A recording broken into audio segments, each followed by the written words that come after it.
The Alton Towers 2025 Scarefest lineup is here, including 2 brand new attractions. And today we're going to be discussing all about them, doing a deep dive on it and also giving my thoughts about the different attractions this year. So if you do enjoy this video, please leave a like and subscribe and let me know down in the comments, are you going to be visiting Alton Towers Scarefest this year? But without further ado, let's get into what the 2024 lineup was like and see how it compares to the 2025 lineup. So last year Alton Towers had 4 scare mazes, 2 family attractions and 1 scare zone. This year they've got 3 mazes, 2 family attractions and 2 scare zones. The 2 scare zones is rumoured however, because if we look into it later you're going to see that the numbers don't really add up for this year. So that's what I'm theorising the scare zone might be. The scare mazes for last year consisted of Altonville Mine Tours, the Attic Terror of the Towers, Daz Gaines Panic, Reloaded and Compound. But this year we're having a massive refresh of the mazes, as only 2 of them are returning this year, and we're seeing the removal of a scare maze as well, so we only have 3 for this year's lineup, which is a bit crazy if you ask me. But hopefully this means that there'll be more quality over quantity for the mazes, as I felt like last year the quality of the mazes wasn't the best, especially Daz Gaines Panic, as it was just a bunch of fences inside a big warehouse. Doesn't really make sense. But yeah, I'm going to transport you over to the PC now so we can have a look at the website to see what it says about the attractions for this year. Let's go. Okay, so we're now on the Alton Towers website, as you can see behind me, and we're going to be having a deep dive into what the different scare attractions are this year. They're also keeping some quite secretive, which is a bit weird to me, but we're going to have a deep look at that and let's just see what their overview's like and if it's really worth the money this year. So first of all, Alton Towers Scarefest is running from the 27th of September all the way to the 2nd of November, which means it's the longest Scarefest we've ever had. And this is really good because sometimes I feel like the events are a bit too short and so not many people get to experience them, but this time you've nearly got 2 months of riding in the dark and doing the scare mazes, so it's really good for this year. Here it says days and nights of spooks and fright, and it says you can book from £34 per person, which is not too bad for admission to the park, since you'll be getting 2 free scare zones, which is speculated, and also the free entertainment across the park as well. It also states here that the rides are open until 9 PM, so you can ride the likes of the Wicker Man and the Toxicator. And it also says prepare for 2 all-new scare experiences for 2025, which makes me really excited. If we look down here now, there's 2 different sections. There's Frightful Nights and Spooky Days. We're going to first have a look at the Spooky Days option to see what it's like for this year. Okay, so the first thing returning for 2025 is Amigos in the Afterlife.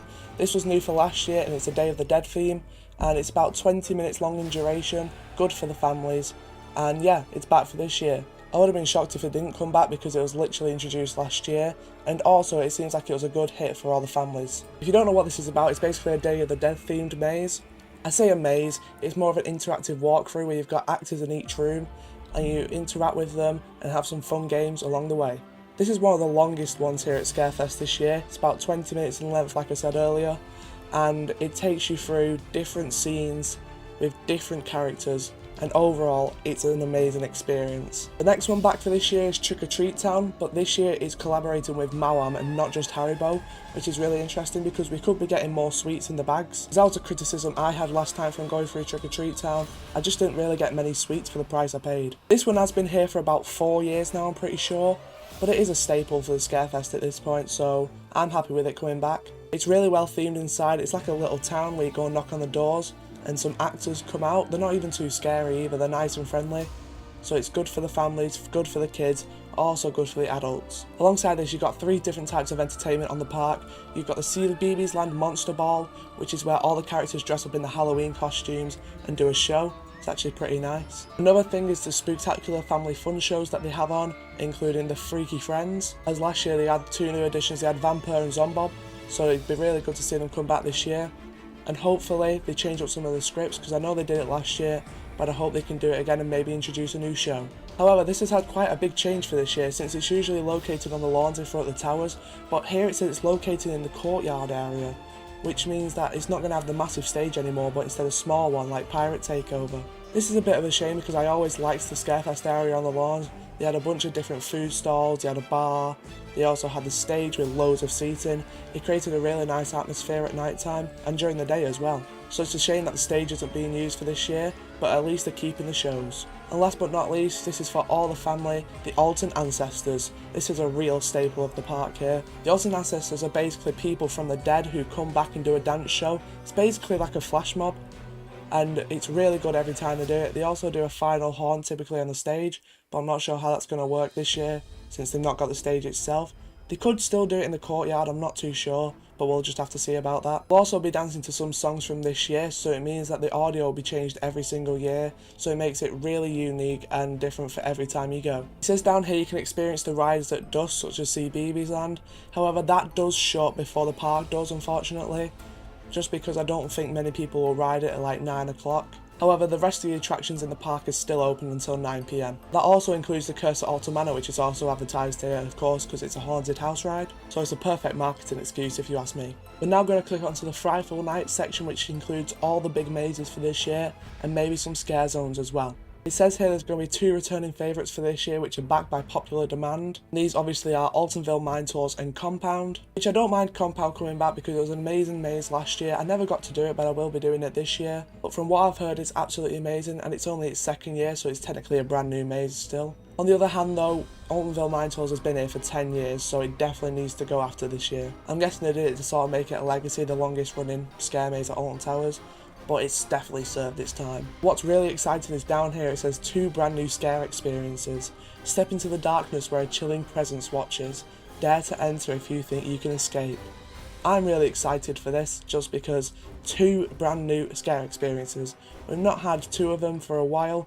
We've had like 1 new addition each year, but 2 is really intriguing. However, we're only going to be having 3 mazes this year, which leads me to believe there's going to be a scare zone as well. Of course, this is going to go alongside burial grounds, so the scare zones are free at the park, and all you need to do is just walk through them. You can walk around them if you don't like being scared, but if you want to walk through them and get the experience, it's completely free to do so. Burial Grounds has been here since 2023, and I'm pretty certain it's coming back for this year, but I'm really intrigued to see what the new scare zone could be for this year. There is a couple places they could do it. They could do it in Dark Forest with the Wraiths, but the new maze that's going to be there could possibly be Th13teen themed, so I don't really see that working, because it'll seem like there's a bit of an overload in that one area.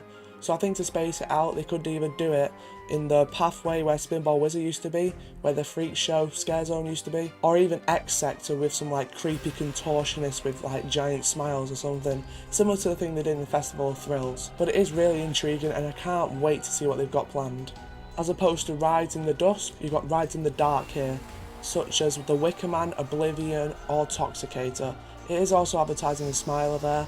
I think the best night ride to the park is Nemesis Reborn. I also think the Wicker Man's an amazing night ride just because of Big Bob burning at night. It looks amazing from afar. I'm really intrigued to see what Toxicator's nighttime package is like, because we did get a preview of it at Alton After Dark. However, we've not seen it in its full potential yet, so it'll be nice to see that as well. This does mean, however, we've had a loss of 2 attractions, Daz Gaines Panic Reloaded and also Attic the Terror of the Towers. The Attic Terror of the Towers definitely served its time. However, Daz Gaines Panic was only 2 years old, which is quite weird. However, people weren't a massive fan of it because you got out in about 6 minutes or less. It was completely different, it was completely on theme, so I get why they've removed it. Okay, so onto the attraction bundles now. You have the Thrills Combi, the Family Duo, and the All Maze ticket, which includes the Thrills and the Family attractions. The Thrills Combi for this year is £38, but for pass holders it's £30.40, so you do get a bit of a discount on it. This gives you access to the 3 mazes, Compound, Altonville Mine Tours, and the new maze for this year, rumoured to be around 13. The reason I say that though is because Alton Towers released a teaser recently looking like this.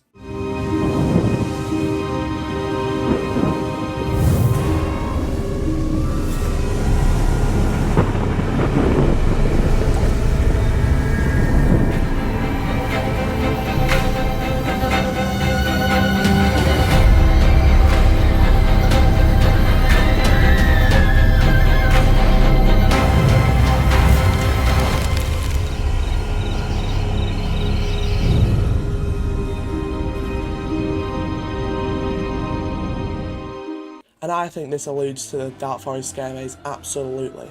This is located just next to the towers and the pathway between Dark Forest and the towers itself. So yeah, it'll be really intriguing to see what they do with that maze. But this is the first year in a while they've not had 4 mazes on offer, so it'll be a bit different to the other years. However, the quality should be even more improved. As I felt like with 4 mazes last year, it was a bit overboard. I feel like they spent the budget on 3 attractions and then left Daz Games in the back, with pretty much little to no theming, just gates and strobes. It wasn't very good at all. So hopefully this year they can pump a load of theming and a load of money into that attraction to make it the best it can. Family Duo is £16 or £12.80 for pass holders.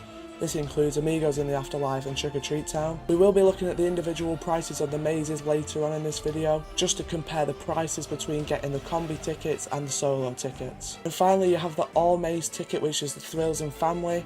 This is £55 for normal guests and £44 for pass holders. This gets you into all 5 of the mazes for this year.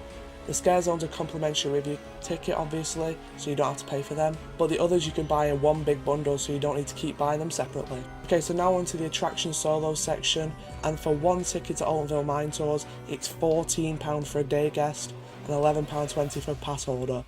That is extortionate in my opinion.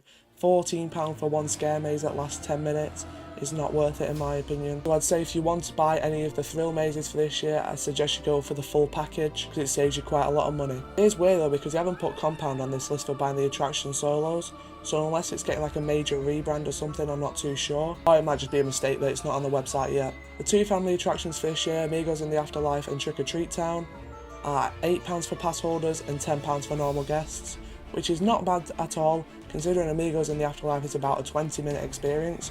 So you definitely get your money's worth there. And Trick or Treat Town with Haribo, obviously you get sweets at the end of it, so that makes it more affordable as well. It does seem like the family attractions are more value for money this year than the scare mazes, which is a shame because everything used to be free there. However, times have changed and now you have to pay for it. So considering that scare mazes are £14 each, £38 is really not a bad deal for all of them, as you'll be saving about £4 as opposed to buying separate tickets. And the Family Duo you'll be saving about £6 since it's £12.80 for a pass holder, that's what I'm going off anyway, and there'll be £18 for both of them separately. So you do save money getting these combi tickets. What is weird though is that the All Maze ticket is actually more expensive than buying the Thrills combi and the Family Duo separately. It is only by 80p, but you can still save some money I guess. Or if you just want to keep hold of all the tickets at once, you can just buy the All Maze ticket. But yeah, that's the lineup for this year. It's looking really promising and we just need to wait for the 2 new additions to be announced. So those are my thoughts on the 2025 Scarefest lineup. Let me know yours down in the comments, as I think it's going to be shaping up to be one of the best years they've had yet. But thank you so much for watching this video. I hope you have a good rest of your day. Goodbye.